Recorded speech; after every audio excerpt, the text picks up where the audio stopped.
ان دو جملوں پہ غور کیجیے گا۔ نماز تحفہ معراج ہے، میرے محبوب علیہ الصلوۃ والسلام کی آنکھوں کی ٹھنڈک ہے۔ اب ایک سوال پہ غور کیجیے گا، حقوق العباد خدمت خلق زیادہ کرنی چاہیے، نماز کوئی بات نہیں، نہ بھی پڑھیں گے تو اللہ معاف فرمانے والا ہے۔ نماز نہ بھی پڑھیں گے یا کم پڑھیں گے، کبھی کبھی پڑھ لیں گے، کوئی بات نہیں، اللہ معاف کرنے والا ہے۔ خدمت خلق زیادہ ہونی چاہیے۔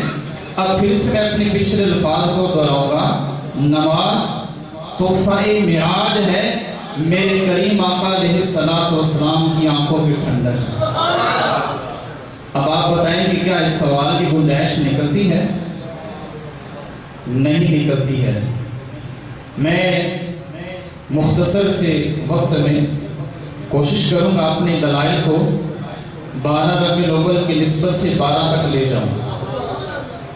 اس مقصد کے لیے میں پہلا سہارا قرآن کریم کی آیات بینات سے لے رہا ہوں۔ سورہ مدثر میں اللہ رب العالمین نے فرمایا الا اصحاب الیمین، مگر دہنی طرف والے، فی جنات یتساءلون، جنت کے باغوں سے سوال کریں گے، عن المجرمین، مجرموں سے۔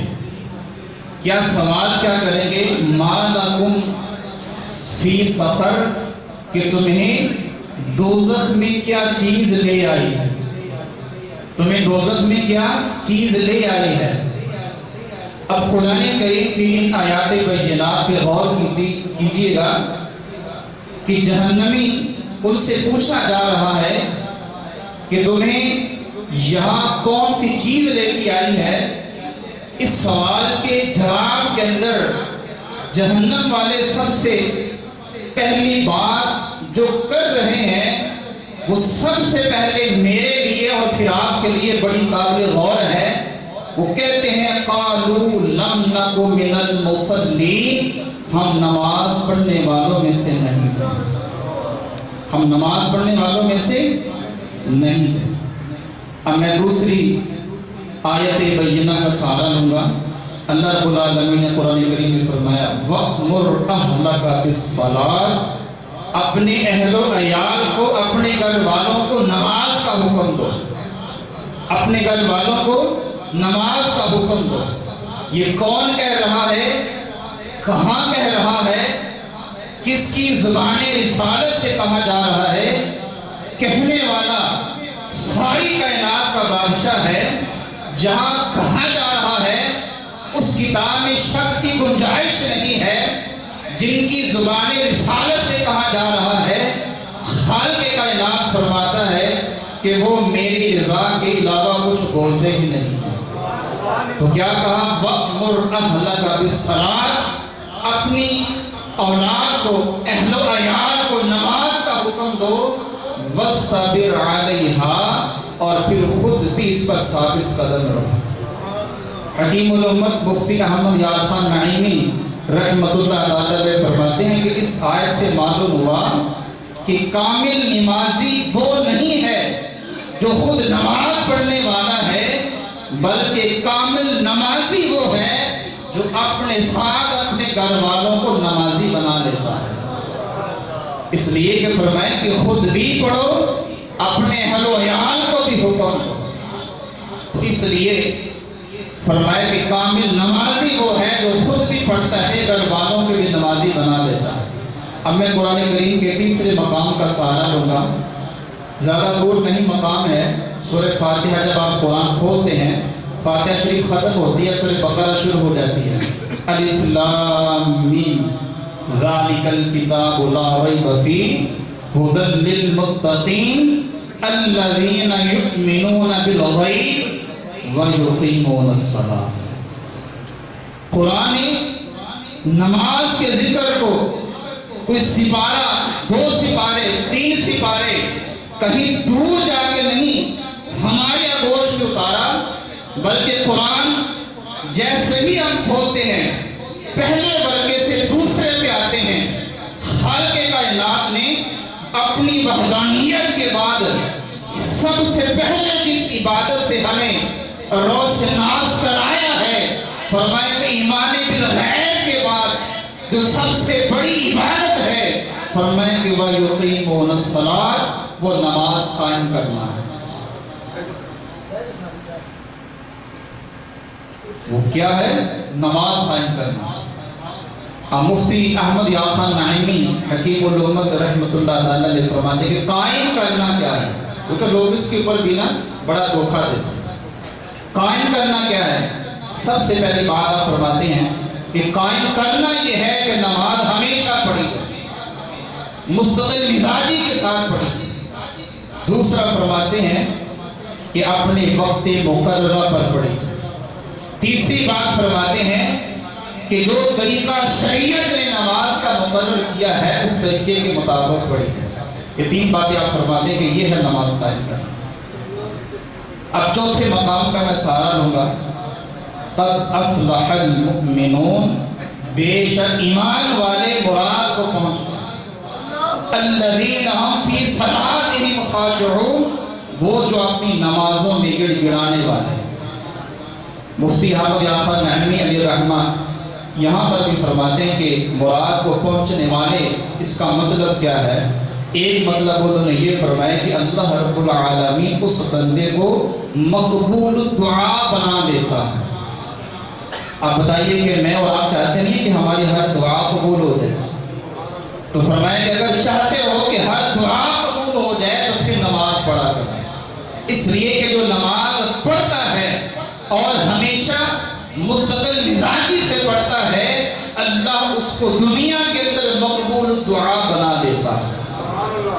اب میں حدیث کی طرف آ جاتا ہوں، یہ میرے 4 دلائل ہو گئے۔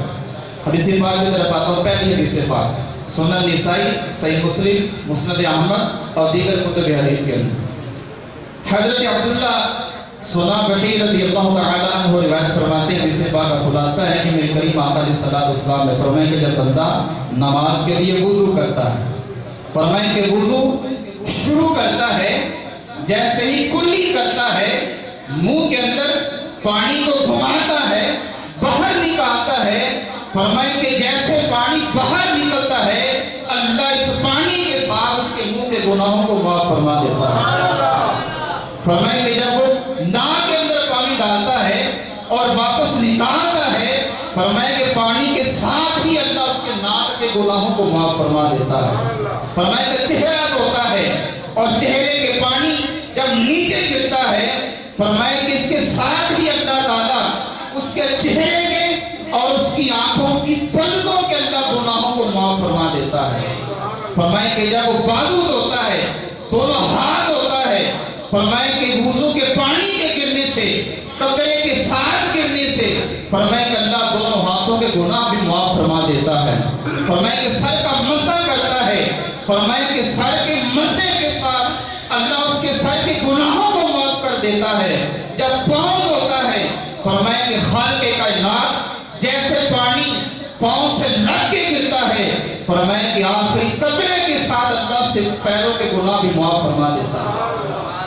بتائیے اب مجھے نماز پڑھنی چاہیے کہ نہیں پڑھنی چاہیے؟ میرے تو سارے گناہ دور رہے۔ اب دوسری حدیث پاک کی طرف آ جاتا ہوں۔ جامع ترمذی کے اندر حدیث پاک کا مفہوم ہے۔ ام حبیبہ رضی اللہ تعالی عنہا روایت فرماتی ہیں کہ میرے کریم آقا علیہ السلام نے ارشاد فرمایا کہ دن اور رات کے اندر 12 رکعتوں کی پابندی تم کر لو، بنی لہ بیت فی الجنت، جنت میں تیرے لیے خالق کائنات ایک گھر تمہیں عطا فرما دے۔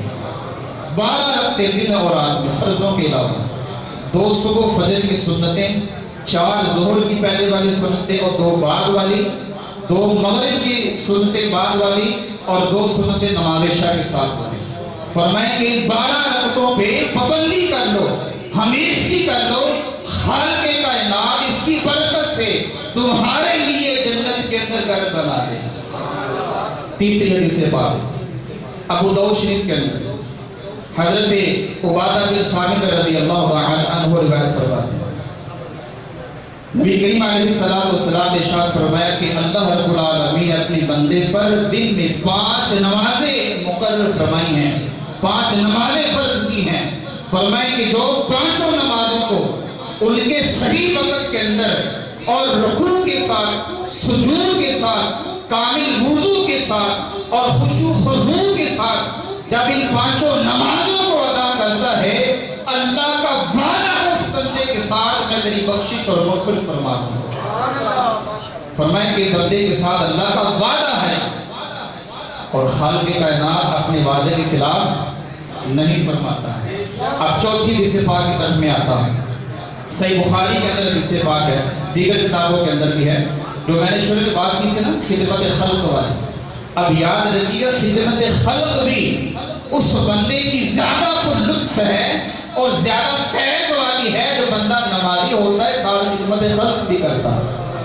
بخاری کے اندر حدیث پاک کا مفہوم ہے، ایک بندے نے زکوٰۃ نکالی، رات کی تاریکی کے اندر چھپا کر زکوٰۃ دے دی، صبح کو چرچا ہو گیا کہ فلاں بندہ پتہ نہیں کیسا عجیب انسان ہے، رات کی تاریکی کے اندر ایک زانیہ کو زکوٰۃ دے کے چلا گیا۔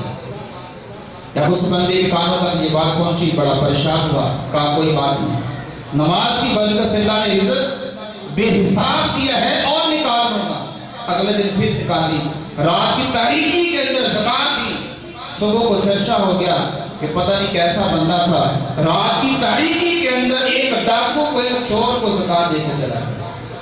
جب میرے کریم آقا علیہ السلام کی بارگاہ تک یہ بات پہنچی کہ وہ نمازی ہے، وہ نیک ہے، وہ صالح ہے، خدمت خلق بھی کرتا ہے، لیکن یہ عجیب خدمت ہے کہ کبھی زانی کو زکوٰۃ، کبھی چور کو زکوٰۃ۔ میرے کریم آقا علیہ السلام نے فرمایا کہ وہ چونکہ نمازی ہے، نیک ہے، صالح ہے، اللہ نے اس کا مال ایسا پاک کر دیا ہے کہ جب زانیہ نے زکوٰۃ لی، اللہ نے اس مال کی برکت سے اس کو توبہ کی توفیق عطا فرمایا۔ فرمایا کہ جب چور نے زکوٰۃ لی، ڈاکو نے زکوٰۃ اس سے لی، اللہ نے اس مال کی برکت سے، اس کی نیکی کی برکت سے، اس کی نماز کی برکت سے اللہ نے اس کو چوری سے بھی توفیق عطا فرمائی۔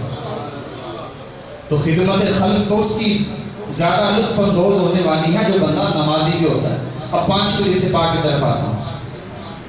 حضرت سیدنا شیخ عبد القادر جیلانی رحمۃ اللہ تعالیٰ علیہ غنیۃ الطالبین کے اندر فرمایا، انس بن مالک رضی اللہ تعالیٰ عنہ روایت کرتے ہیں کہ میری کریم آقا علیہ السلام نے فرمایا کہ جب اقامت ہوتی ہے، صفیں باندھی جاتی ہیں، امام کھڑا ہو جاتا ہے مصلی پہ، اللہ کی رحمت بارشیں شروع کر دیتی ہے، اللہ کی رحمت سے بارشوں کا نزول ہو جاتا ہے۔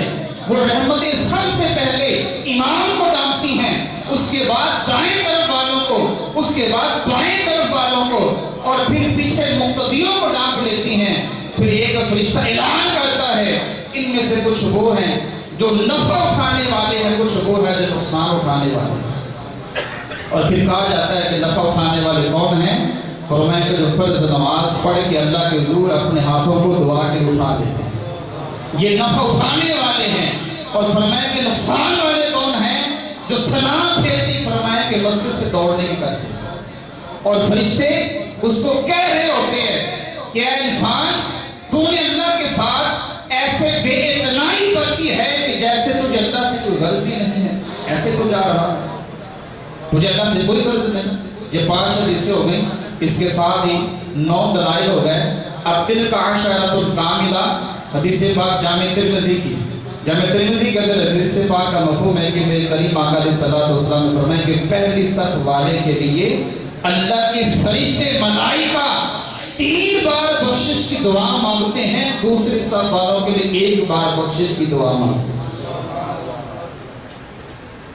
اور نماز کے فائدے کے حوالے سے ایک حکایت بھی اپنے وقت کے اندر آپ کے گوش گزار کرتا جاؤں۔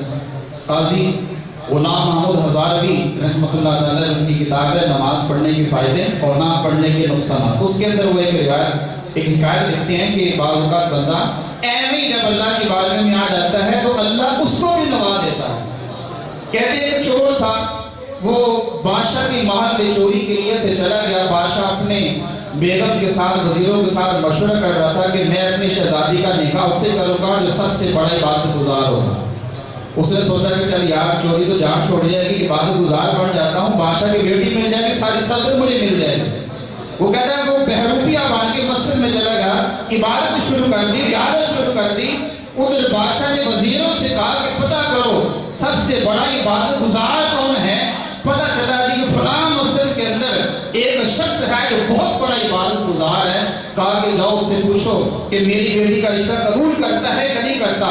وزیر اب جاتے ہیں، پوچھتے ہیں، وہ کہتا ہے کہ آیا اسی نیت سے تھا، یہ میں عبادت اس نیت سے کر رہا تھا کہ بادشاہ کے محل کے اندر جاؤں گا، اس کی بیٹی سے نکاح کر لوں گا، لیکن جیسے ہی میں نے عبادت کرنا شروع کی، میں نے سجدہ ریزی اللہ کے حضور کرنا شروع کی، تو ایویں کہویں کہ میرے سجدے بھی قبول کر لیے۔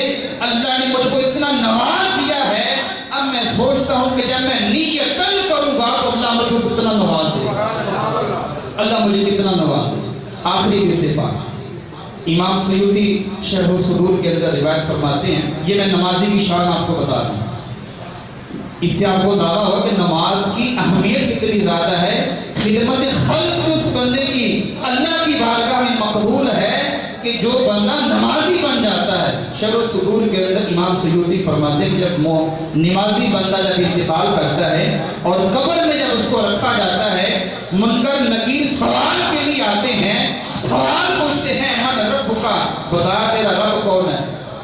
آگے سے وہ کیا کہتا ہے، کہتا یار ٹھہر دو، ایمی لگتا ہے کہ جی میں سورج غروب ہو گیا ہے، اثر کی نماز پڑھنی ہے، پہلے میں نماز پڑھ لے تو پھر سوالات جواب دے۔ یہ نمازی بندے کی شان ہے۔ وہ کہتا پہلے ٹھہر جائیں، مجھے نماز پڑھنے دے، سورج غروب ہو رہا ہے، کہیں میری نماز کا وقت نکل نہ جائے، سوالوں کے جواب بعد میں دوں گا، پہلے مجھ کو ذرا نماز پڑھ لیں۔ یہ نمازی کی شان ہے۔ اللہ مجھے بھی نمازی بنائے، آپ کو بھی بنائے۔ آخر میں ایک مسئلہ بتا دوں آپ کو، نماز جب شروع ہوگی تو ظاہر کے بعد ختم بھی تبھی ہوگی، جب ہماری نماز شروع بھی ہوگی تو پھر ختم کہاں سے ہوگی؟